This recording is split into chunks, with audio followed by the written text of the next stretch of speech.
Welcome to our channel friends. APSRTC ఉద్యోగులు 1/1/2020 తారీఖు నుంచి ప్రభుత్వంలో విలీనమై ప్రభుత్వ ఉద్యోగులుగా మారిన తర్వాత వారికి పెన్షన్ స్కీమ్ను వర్తింపజేయడంలో భాగంగా ప్రభుత్వంలో ఉన్నటువంటి కాంట్రిబ్యూటరీ పెన్షన్ స్కీమ్లోకి మైగ్రేట్ అవుతారా, లేక ఇదివరకే ఉన్నటువంటి ఈపీఎస్ 95లో కొనసాగుతారా అని గతంలో ఆప్షన్ అడగడం జరిగింది. మరి 10 సంవత్సరాల కన్నా లెఫ్ట్ ఓవర్ సర్వీస్ మిగిలి ఉన్నవారు, 10 సంవత్సరాల కన్నా లెఫ్ట్ ఓవర్ సర్వీస్ లేని వారు కూడా సిపిఎస్కు ఆప్షన్ ఇవ్వడం జరిగింది.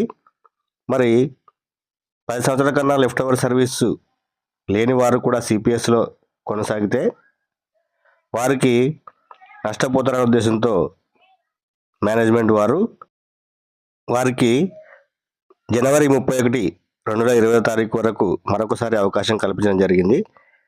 మరి ఈరోజు మనం ఈ వీడియోలో సిపిఎస్ మరియు ఈపీఎస్ 95ల మధ్య ఉన్న తేడాలు ఏమిటో తెలుసుకునే ప్రయత్నం చేద్దాం. అంతకన్నా ముందు నాకు వచ్చిన విజ్ఞప్తి, మీరు కనుక మొదటిసారి మన ఛానల్ విజిట్ చేసినట్లయితే వెంటనే ఈ వీడియోని సబ్స్క్రైబ్ అనే బటన్ మీద టచ్ చేసి మన ఛానల్ సబ్స్క్రైబ్ చేసుకొని ఈ వీడియోని లైక్ చేసి మీ ఫ్రెండ్స్తో షేర్ చేయండి. ముందుగా కాంట్రిబ్యూటరీ పెన్షన్ స్కీమ్ గురించి తెలుసుకుందాము. ఎవరైతే 2004 సంవత్సరం తర్వాత ప్రభుత్వ ఉద్యోగంలో చేరినారో వారికి ఇది వర్తిస్తుంది. అంటే వారికి మరొక ఆప్షన్ లేదు, వీరు ఖచ్చితంగా సిపిఎస్లోకి వస్తారు. మరి ఈ కాంట్రిబ్యూటరీ పెన్షన్ స్కీమ్ కింద ఉన్నటువంటి ఉద్యోగుల యొక్క జీతం నుంచి 10%, అలాగే ప్రభుత్వం కూడా 10% కలిపి అంటే 20% అమౌంట్ను ఎన్పిఎస్లో జమ చేస్తారు. దీనిని పిఎఫ్ఆర్డిఏ అంటే pension fund regulatory and development authority of India అనే సంస్థ మెయింటైన్ చేస్తూ ఉంటుంది. మరి ఈ 20% అమౌంట్ను సిపిఎస్ వారు ఈక్విటీస్, షేర్స్లో, సెక్యూరిటీస్ మరియు బాండ్ల రూపంలో షేర్ మార్కెట్లో రీఇన్వెస్ట్మెంట్ చేస్తారు.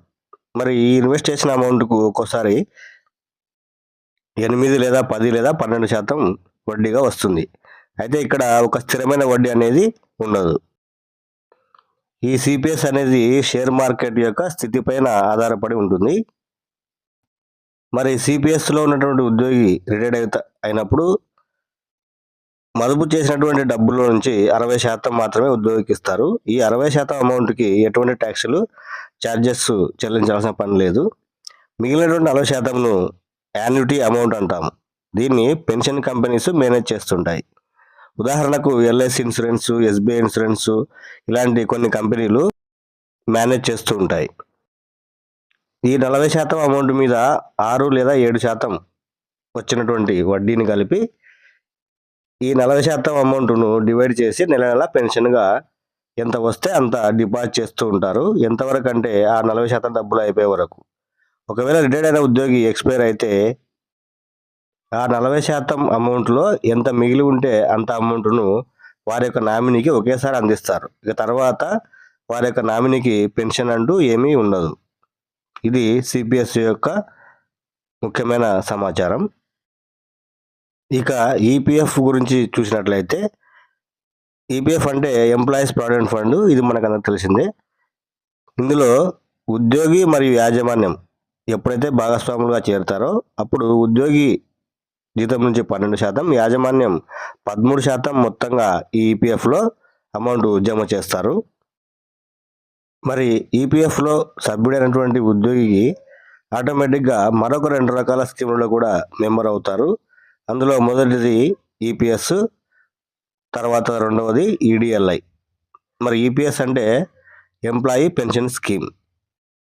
మరి ఈపీఎస్లో మెంబర్ అయినటువంటి ఉద్యోగికి అతని శాలరీ నుండి 12% అమౌంట్ను కంట్రిబ్యూషన్ కింద డిపాజిట్ చేస్తారు. అలాగే ఎంప్లాయర్ కూడా వారి వంతుగా సదరు ఉద్యోగి ఈపీఎఫ్ ఖాతాలో 13% అమౌంట్ను జమ చేయడం జరుగుతుంది. మరి ఎంప్లాయర్ జమ చేసినటువంటి 13% గురించి మనం తెలుసుకున్నట్టయితే, ఈపీఎఫ్లో 3.67% అనగా ఎంప్లాయీ ప్రావిడెంట్ ఫండ్లో కలుపుతారు. ఈపీఎస్లో 8.33% అనగా ఎంప్లాయీ పెన్షన్ స్కీమ్ నందు జమ చేయడం జరుగుతుంది. ఈపీఎఫ్ అడ్మిన్ ఛార్జెస్ 0.5%, ఈడిఎల్ఐ 0.5%, ఇలా మొత్తం 13% డివైడ్ చేసి ఎంప్లాయరు ద్వారా ఉద్యోగి యొక్క ఈపీఎఫ్ఓ ఖాతాకు జమ కాబడుతుంది. ఇంకా ముఖ్యమైన విషయం ఏంటంటే ఈడీఎల్ఐ గురించి కూడా చాలా మందికి అవగాహన లేదు. దీని గురించి తెలియడం వల్ల చాలా మంది ఉద్యోగులు మిస్ అవుతున్నారు. ఈడీఎల్ఐ గురించి తెలుసుకోవాలంటే ఈడీఎల్ఐ అనగా employee deposit linked life insurance scheme. మరి ఈ ఈడీఎల్ఐకి సంబంధించి ఉద్యోగి యొక్క బేసిక్ ప్లస్ డిఏలో 0.5% లేదా గరిష్టంగా రూ. 75 యాజమాన్యం ఉద్యోగి యొక్క ఈపీఎఫ్ఓ ఖాతాకు ఈడీఎల్ఐ పాలసీ కోసం ప్రతి నెల జమ చేస్తుంటుంది. మరి ఈడీఎల్ఐ వల్ల ఉద్యోగికి ఉన్న బెనిఫిట్స్ ఏమిటంటే, ఉద్యోగి కనుక దురదృష్టవశాత్తు మరణించినట్లయితే అతని యొక్క నామినీకి ఆ ఉద్యోగ సర్వీస్ని బట్టి కనిష్టంగా 7 లక్షల రూపాయలు చెల్లించడం జరుగుతుంది. మరి ఈపీఎఫ్ఓలో సభ్యులైనటువంటి ఉద్యోగి పెన్షన్ పొందడానికి కనీసం 10 సంవత్సరాల ఉద్యోగం అంటే సర్వీస్ చేసి ఉండాలి. అందుకే హైయర్ పెన్షన్ కావాలనే వారు 2014 సెప్టెంబర్ 1 లోపు ఉద్యోగంలో చేరి పీఎఫ్ కట్ అయిన వారు అర్హులుగా మనకు గతంలో ఈపీఎఫ్ఓ వారు ప్రకటించడం జరిగింది.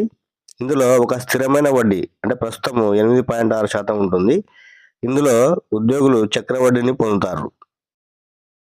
అయితే ఈ వడ్డీ శాతము ప్రభుత్వాన్ని బట్టి అప్పుడప్పుడు హెచ్చుతగ్గులు ఉండవచ్చు.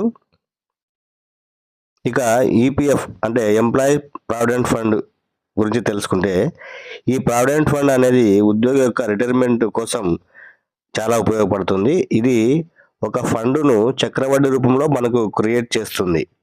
అనగా మనం రిటైర్డ్ అయ్యే రోజున రిసీవ్ చేసుకోవడానికి కొంత లంసమ్ అమౌంట్ క్రియేట్ అయ్యి మనకు అంది వస్తుంది.